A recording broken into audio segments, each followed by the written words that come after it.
اچھا سر، ایک عرصے تک اللہ کا شکر ہے اب نہیں ہے، اور اللہ نہ کرے آئندہ بھی ہو، شیعہ سنی جھگڑے ہوئے، ہزاروں لوگ اس میں جان سے گئے، بحیثیت پاکستانی، بحیثیت شیعہ عالم، کبھی سوچا ہے کہ اس کا روز قیامت جواب دینا پڑے گا؟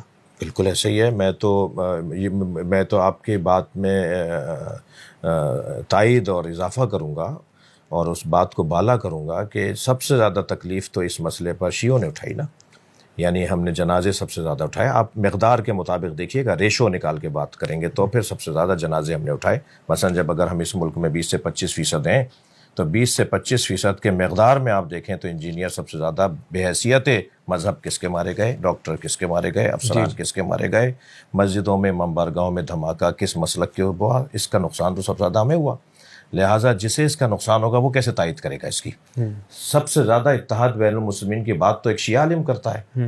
سب سے زیادہ تو اتحاد بین المسلمین کے حوالے سے قربانیاں تو ایک شیعہ عالم دیتا ہے. یعنی میں ان سپاہیوں میں سے ایک ہوں. مجھے اس پہ فخر ہے کہ میں اپنے ذاکرین سے بھی، اپنے حتیٰ علماء جو بہت زیادہ پڑھے لکھے نہیں ہوتے مگر ایک ابتدائی ایک سطحی تعلیم جن کی علم دین کی ہوتی ہے، کیونکہ جو معتبر اور بزرگ پڑھے لکھی شخصیات ہیں وہ کبھی ایسا نہیں کریں گے اور نہیں کرتے. لیکن ایک بڑی تعداد ہے جو غیر ذمہ دارانہ گفتگو کرتی ہے، ایک تعداد ہے جو غیر ذمہ دارانہ گفتگو کرتی ہے. ان سے ہم ملاقاتیں کرتے ہیں، ان سے ملتے ہیں. خدا واسطے یہ نہ بولو یہ تم نے کیا کہہ دیا، اس کے کہنے سے یہ نقصان ہو جائے گا، ایسے نہیں کہتے. ایک یہ ہمارا انداز ہوتا ہے اس ماحول کو بہتر کرنے میں، ان حالات کو کنٹرول کرنے میں.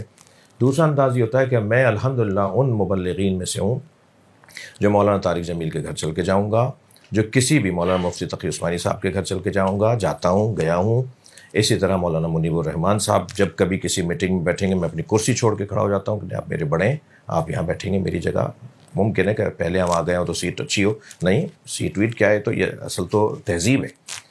اسی طرح اہل سنت کے پیچھے نماز پڑھنے والوں میں سے ہوں. نہ صرف یہ کہ کوئی اجتماع ہو تو صاحب وہ کیونکہ کیمرے ہیں، اور نہیں، روڈ رستے پہ، سفروں میں، موٹر وے پر، ہائی وے پر کہیں سے گزر رہا ہوں، نماز کا وقت ہو گیا ہے، ہم نے کہا گاڑیاں روکو، وہاں نماز ہو رہی ہے، جماعت ہو رہی ہے، ہم پیچھے کھڑے ہوتے ہیں، ہاتھ کھول کے سجدہ رکھ کے جماعت کے ساتھ نماز پڑھتے ہیں. جو ہم کیونکہ ہاتھ باندھنا ہمارے یہاں علماء ائمہ اہل بیت نے منع کیا تو ہم کھولتے ہیں ہاتھ، لیکن نیت جماعت کی کریں گے، انہی کے پیچھے پڑھیں گے.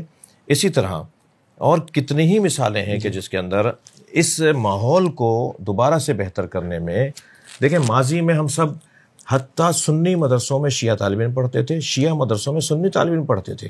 اب سے 100 سال پہلے، اب سے 80 سال پہلے. بالکل. یہ 1924 کے اندر جب جنت البقیع کو منہدم کیا گیا، وہاں سے فرقہ واریت شروع ہوئی. آپ کا سوال ایک یہاں آ سکتا ہے کہ ایران اور سعودی عرب کی وجہ سے دنیا میں فرقہ واریت پھیلی ہے. نہیں، میں اس کی خود سے سوال بنا کے آپ کو عرض کر رہا ہوں. ایران کی وجہ سے فرقہ واریت نہیں پھیلی.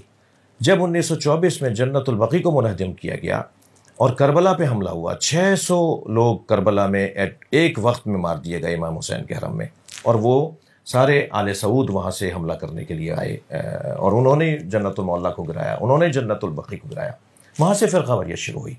تحریک خلافت ہندوستان سے شروع ہوئی سلطنت عثمانیہ کو بچانے کے لیے کہ ان کو دوبارہ سے واپس لایا جائے تاکہ مسلمانوں میں یہ تناؤ کھچاؤ ختم ہو جائے.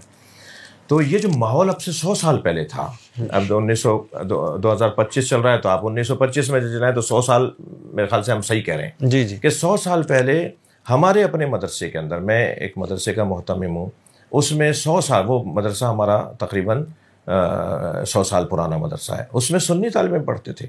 شیعہ علماء سنی مدارس کے اندر پڑھتے تھے. آج بھی شیعہ مدرسوں میں سنی مؤلفین کی کتابیں پڑھائی جاتی ہیں اور سنی مدرسوں میں شیعہ مؤلفین کی کتابیں پڑھائی جاتی ہیں. یعنی کتابیں تو کیونکہ نصاب پرانا چلا آ رہا ہے، زیادہ تر پرانا ہے، کچھ چیزیں بدلی ہیں. ماضی بہت اچھا تھا ہمارا، ایک دوسرے کے ساتھ رشتہ داریاں تھیں، ایک دوسرے کے ساتھ اٹھ بیٹھ تھا، ایک دوسرے کے ساتھ بہت زیادہ قربتیں تھیں.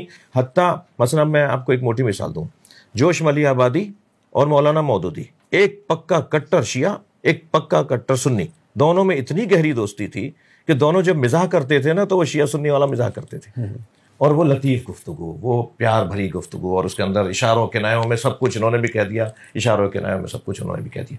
یہ ماضی میں رہا ہے. آپ پاکستان کو لے لیجیے، قائد اعظم محمد علی جناح شیعہ، علامہ اقبال سنی تصور پاکستان پیش کر رہا ہے، شیعہ اس تصور پہ عمل کر رہا ہے. کتنا اچھا ماحول رہا ہوگا یہ ماضی کے اندر. 100 سال تو پھر میں اگر ہم لیں تو ابھی 75-80 سال پہلے تک بہت اچھا ماحول تھا. کیا یہ ماحول دوبارہ سے پلٹ سکتا ہے؟ ہاں بالکل پلٹ سکتا ہے. میں مولوی، وہ مولانا صاحب، وہ مفتی صاحب، ہم تھوڑا سا اس بات کو مان لیں کہ شیعہ ایک حقیقت ہے اور میں مان لوں کہ سنی ایک حقیقت ہے، اور حقائق کو تسلیم کر کے ایک دوسرے کے ساتھ جینے میں جو مزہ ہے وہ انکار کرنے میں جینے میں مزہ نہیں ہے.